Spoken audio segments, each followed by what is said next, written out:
I was playing newer versions of Minecraft and I realized that moss can actually convert regular generation blocks. So I got an idea. I figured that if we were to use movable block entities, then we could just use a dispenser to be moved and bone meal the moss, which could possibly be used to automatically convert the moss for us instead of having players do it. So after a couple of YouTube searches, I realized that nobody had actually made a moss-based world eater, which was kind of an issue because I wanted to see what one looked like. So I made my own. Okay, I just filled the dispensers with bone meal, and now we can actually try and run it. So this note block here is a start stop. It's pretty much the only note block in the actual build. I kept it note block list because, I don't know, I just didn't want to use note blocks. It seemed like kind of a bad block. So let's actually try and run this now. You can see everything getting moved down, and now our dispensers start moving. That's actually kind of one of the annoying things. You can't actually view dispensers properly with movable block entities. But yeah, here you can see our flying machines, and they are composing of basically two segments. One which pulls up the blocks, or the ores mainly, because this needs to separate ores from regular terrain. You can see that the ore isn't getting converted. So what we do is we pull up the block here, just onto this kind of ground level here. Then once again we pull it up, then a separate machine pushes it up until it's above the height of the first machine. And with this you can basically make it so that ores are just completely moved out of the way for the moss. So obviously while running this, you're also going to want to kill all the item entities if you can, by any means. Obviously you're going to be doing this in survival, but yeah, live with it. Whatever. Now we're going to basically get to the return side, so I'm just going to tick warp for a little bit. Tick warp, let's just do 300, whatever. The lag on this version is just very, what do you call it? It's a lot worse than it is on pretty much every other version. Okay, so now we're getting towards the end of the cycle, and I want to draw your attention to a couple of things. First of all, not everything is stopped in the most ideal way. So these machines are actually fine. They do get stopped by a piston. But these ones over here have a slighter bit of an issue, which is that they're semi-reliant on push limit. So if this piston here can push both of these segments at once, so this one here and this one, then it's not going to stop. So in case you're playing with custom push limits, I know most people don't, but I highly dislike stopping these with push limit. It will not work. So I'm going to tick warp by like, I don't know, 20 ticks, let's see. A little bit more. Okay, so now these pistons are just below these observers right here. We're going to wait for this to move one more time by pulling this. And now you can see these start to move. So these are double piston extenders, and what they do is they come down, they push observers, which are going to power these pistons one more time and prevent this piston here from pushing the whole segment forward. That's how we stop this machine. There's no real other cleaner way to stop it.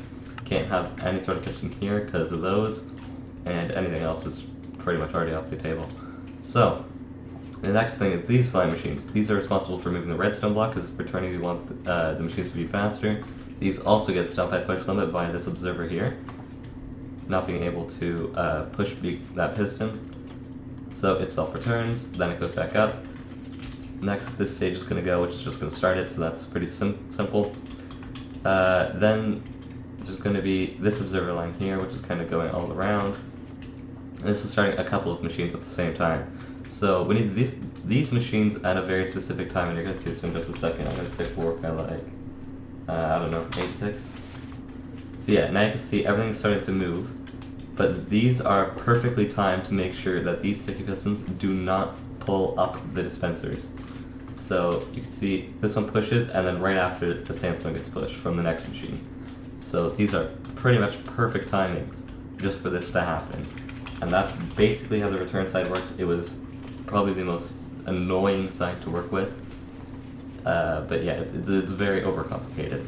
So the way that these machines work basically is once they return these other ones here, their segments will be pushed down, the extensions basically, which is the part that's pushing these dispensers. And that's how we're actually getting the dispensers here to be pushed back. because obviously caterpillars are only one-way machines, and in this case we're going to need them to be two-way. And then I guess the next thing that I can show is going all the way back. Let's just store not 360. I mean 3,600. Okay.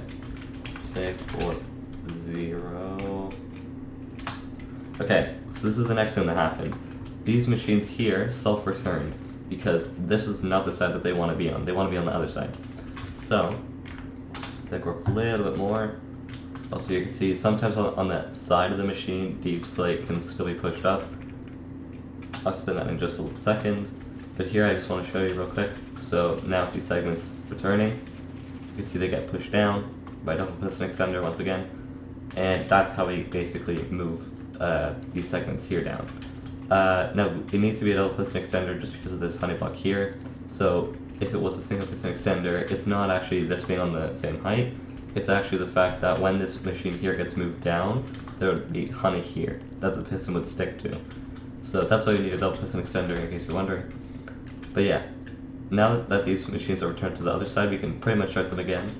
To assemble the caterpillars in this proper orientation or whatever, we pull them down, both at the same time, and this observer is going to pull this piston, which is going to form this piston back in its default position of this.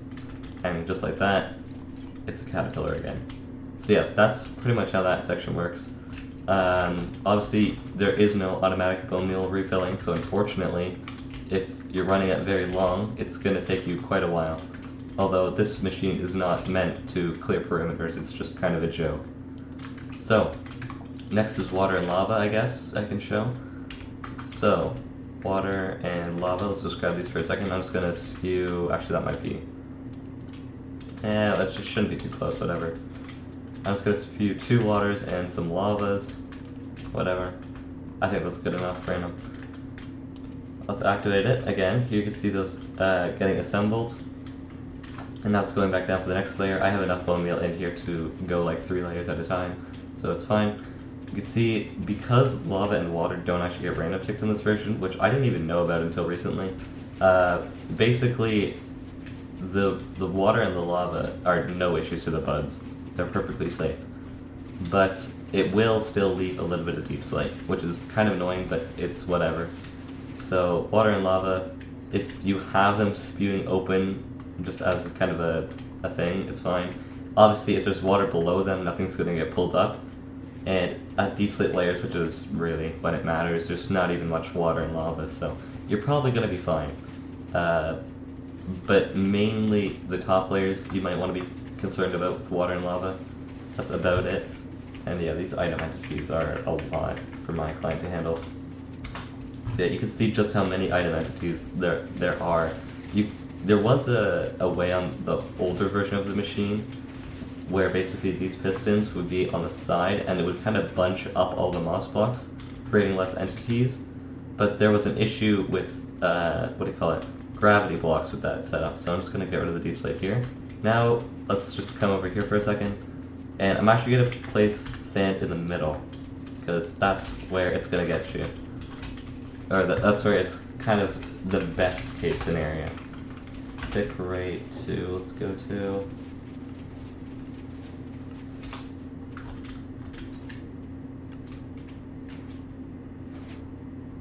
So yeah, as you guys can see, that sand is kind of just getting dragged along, which is kind of an issue, because we do not want the sand to be dragged. So, the way to get around this is don't have sand.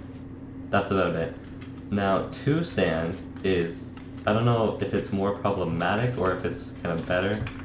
Let's just tick warp a little bit, take warp, I don't know, 26. And we can kind of see what's going to happen. So the first one we already saw what happens. The sand gets just taken. The issue is, once sand's in the line, there's no getting rid of it, basically. But another nice thing is that that block actually gets moved in at the same time. So, in theory, we should see a sand entity, sorry. Yeah, which we got. So we just got that second sand entity. I'll show this in a little bit slower. Alright, a little bit faster. Okay, yeah, there it didn't really work. Whatever. I'm just gonna go tick right to smooth client animations on. So we can already see that we have the sand on that dispenser's face. And just to show, basically that sand gets pulled up, it starts falling at the same time that this block gets moved in. And that causes that sand to pop out, which was kind of a way to basically safely, safely account for sand, even though it would still leave, yeah, a giant amount of deep slate. So you do not want to do this, but if it's like required, then it's fine. So sand on this layer does nothing in particular other than, yeah, not going to push down. Whereas something on this side is a bit of a bigger problem because we have a honey block there. So on this side it's okay, on this side it's pretty much not. And you can kind of see that, yeah, it would get stuck under that honey block, which is not a good thing. That's pretty much how this machine works. Ores and everything gets filtered out, sometimes deep slate if you're on the edge. The reason for that is because there's not a second dispenser on both sides. So this is kind of a case that appeared with the water as well. Here, we have our ores now, and the next thing that we want to do is we're going to try to move these forward. So they're actually going to be moved from here to here. They're going to try to bone meal, but this ore here is just going to get picked up. That's all that's going to happen. So it's just going to get picked up, and then whatever. Now, assuming that there's just deep slate in front of this, all of these basically, what's going to happen is these ones here are going to bone meal, and they have a chance to convert the moss here back into a bone mealable block, which is kind of what we use to repair systems after water and whatever. I can see the machines returning again. But basically, this has a chance to repair it. And the more dispensers you have, the higher the chance to repair it. So, basically on the side, there's only one, whereas everywhere else there's two. Which is exactly why sides are more prone to having more deep slate, getting stuck up on the top. And that applies for stone too, because it's not blast damage, it's just moss availability. And I don't think that there's any difference between being able to bone meal and stuff. So yeah, it's not ideal for the sides. It'd be nicer if there was like another dispenser that we can have on the side. But unfortunately, it's just not worth doing that kind of a thing. So, that's basically how that part of the machine works. Everything else is decently self-explanatory. I know that it looks like it's a lot, and it definitely is a lot to build, but it's quite simple Slimestone, really. Obviously, you can see that some of these slime and honey patterns are alternating. So that's kind of another thing with the way that I built this machine.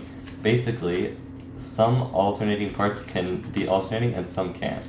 So if you have something like this, where there's 3 honey in a row, that you can just note that you need to alternate. And anything else that's kind of separated, kind of like these lines here, where one's honey and one's slime, but they're both separated, these are interchangeable. They do not matter if they're honey or slime. They account for both, and they can be both. So honey and slime, they're not going to conflict or whatever. I just kind of built it like this because I thought it looked funny. But yeah, so for some parts of it, it is required. Most of the parts it isn't.